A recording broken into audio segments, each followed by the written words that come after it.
An Indian businessman on Friday won his appeal against extradition from Britain to India, with London's High Court ruling that the acceptance in India of torture or other serious mistreatment meant extradition would breach his human right.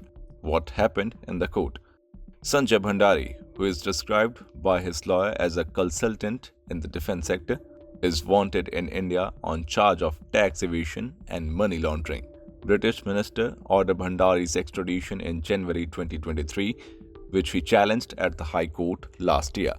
Bhandari's lawyer argued that extraditing him would breach his human rights because of the risk of ill treatment by the police or the other investigative bodies in India. The High Court ruling means he would not be extradited to India, subject to any potential appeal.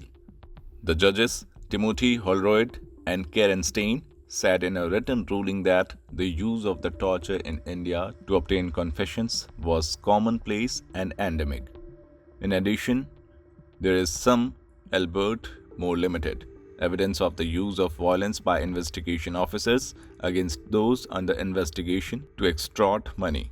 The ruling also said it is apparent that the acceptance in India of torture or other serious mistreatments as a method of evidence gathering extends beyond the police and investigating bodies, such that it is unlikely that Bhandari could look to prison officials for protection from the organizations that are engaged in investigating him. This case has drawn international attention, and its outcome could have wider implications for extradition laws and human rights considerations worldwide.